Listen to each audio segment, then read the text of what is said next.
नमस्कार। मैं डीके यादव आज आप सबके बीच एक दुखद खबर लेकर हाजिर हूँ।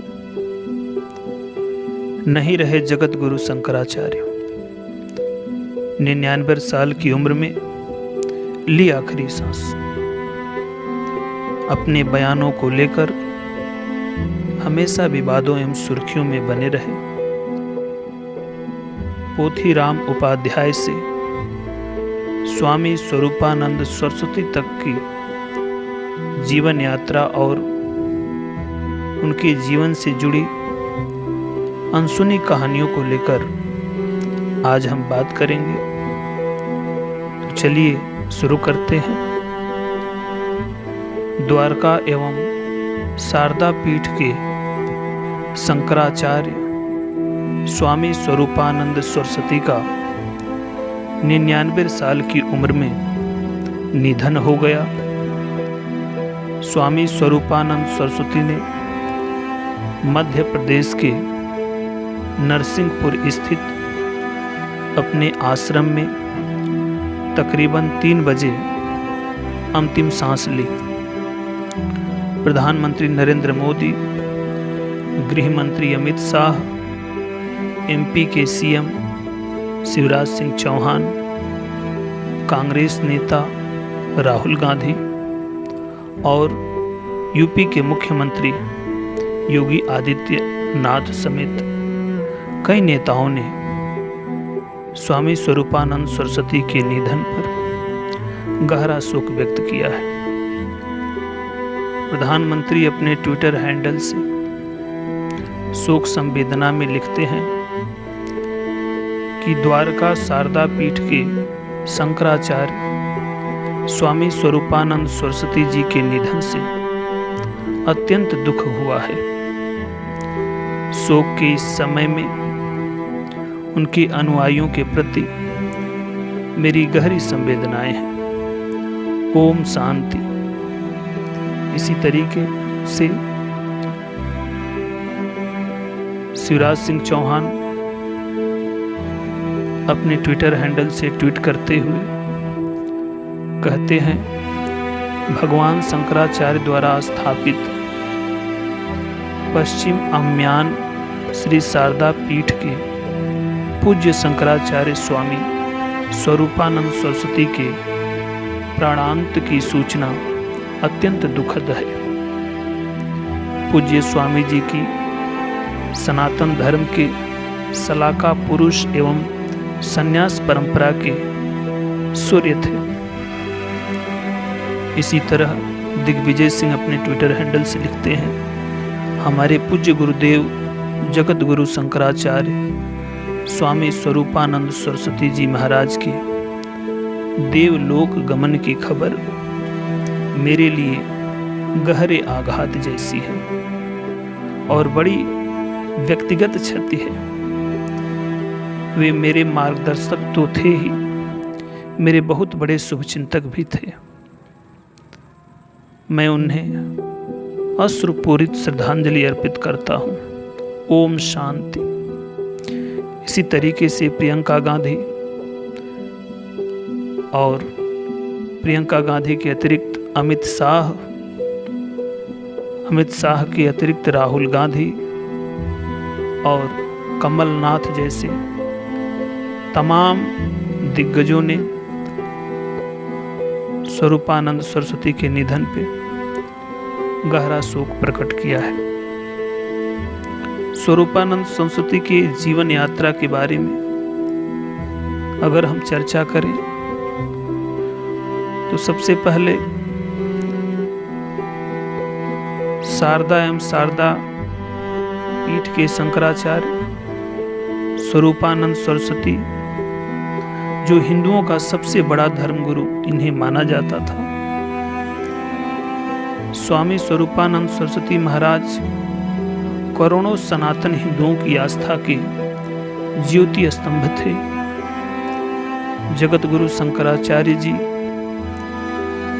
स्वामी स्वरूपानंद सरस्वती जी 2 मठों द्वारका एवं ज्योतिर्मठ के शंकराचार्य थे। स्वामी स्वरूपानंद सरस्वती का जन्म, जैसा कि मैं चर्चा कर चुका हूँ, मध्य प्रदेश राज्य के सिवनी जिले में जबलपुर के पास दिघोरी गांव में ब्राह्मण परिवार में हुआ था। उनके माता पिता इनका बचपन का नाम पोथीराम उपाध्याय रखा था। महज 9 साल की उम्र में उन्होंने घर छोड़ धर्म की यात्रा शुरू कर दी थी। इस दौरान वो उत्तर प्रदेश के काशी भी पहुंचे और यहाँ उन्होंने ब्रह्मलीन श्री स्वामी करपात्री महाराज से वेद वेदांग शास्त्रों की शिक्षा ली। आपको जानकर हैरानी होगी कि साल 1942 के इस दौर में वो महज 19 साल की उम्र में क्रांतिकारी साधु के रूप में प्रसिद्ध हुए थे, क्योंकि उस समय देश में अंग्रेजों से आज़ादी की लड़ाई चल रही थी। बता दें कि दर्शन जगत गुरु शंकराचार्य का 99वां जन्मदिन हरियाली तीज के दिन ही मनाया गया था। इस बार आश्रम में जगत गुरु शंकराचार्य का भव्य जन्म उत्सव मनाया गया था, जिसमें पूर्व सीएम कमलनाथ ने भी महाराज जी का आशीर्वाद लिया था। इसके अलावा राज्यसभा में कांग्रेस के सांसद विवेक तख्ता और दिग्विजय सिंह ने भी ट्वीट कर उन्हें जन्मदिन की बधाई दी थी। अब स्वामी जी के जीवन संघर्षों की यात्राओं पर प्रकाश डालें तो आज़ादी के लिए इन्होंने जेल का भी सफ़र तय किया था। महज 9 साल की उम्र में स्वामी जी ने अपना घर छोड़ दिया था, जिसके बाद उन्होंने भारत के प्रत्येक प्रसिद्ध तीर्थ स्थानों और संतों के दर्शन करते हुए वे काशी पहुँचे। कम लोग ही जानते हैं कि स्वामी स्वरूपानंद सरस्वती को आज़ादी की लड़ाई में वाराणसी में 9 दिन और मध्य प्रदेश में 6 महीने जेल की यात्रा भी तय करनी पड़ी थी। इस दौरान वो करपात्री महाराज की राजनैतिक दल राम राज्य परिषद के अध्यक्ष भी थे। स्वामी स्वरूपानंद ने दंड दीक्षा भी ली थी। स्वामी स्वरूपानंद ने 1950 में वे दंडी सन्यासी बनाए गए और 1981 में शंकराचार्य की उपाधि मिली। 1950 में ज्योतिष पीठ में ब्रह्मलीन शंकराचार्य स्वामी ब्रह्मानंद सरस्वती से दंड संन्यास की दीक्षा ली और स्वामी स्वरूपानंद सरस्वती नाम से जाने लगे। स्वामी स्वरूपानंद ने कई स्तरों पे सामाजिक, धार्मिक और सांस्कृतिक व्यवस्थाओं पे सवाल खड़ा किया था।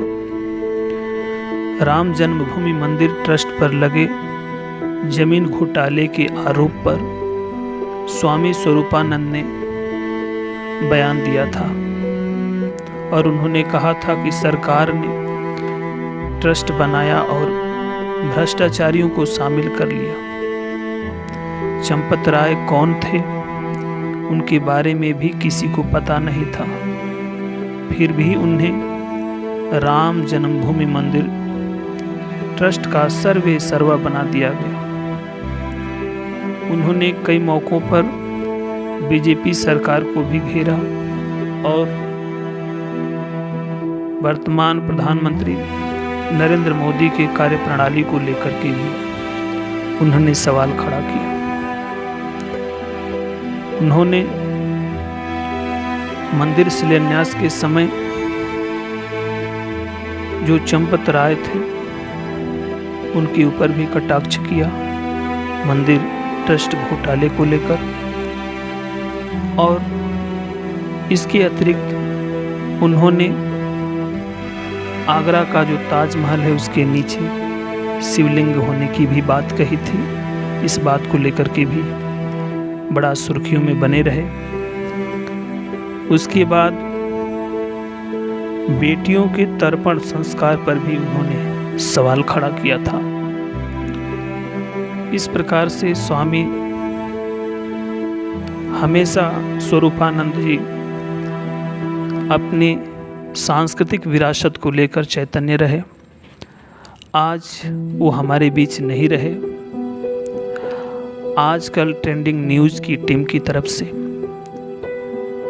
पूरे हृदय की अंतरातिरेक से उनके प्रति श्रद्धा सुमन अर्पित करते हैं और ईश्वर से कामना करते हैं, इबादत करते हैं कि प्रभु अपने श्री चरणों में उनको स्थान दे।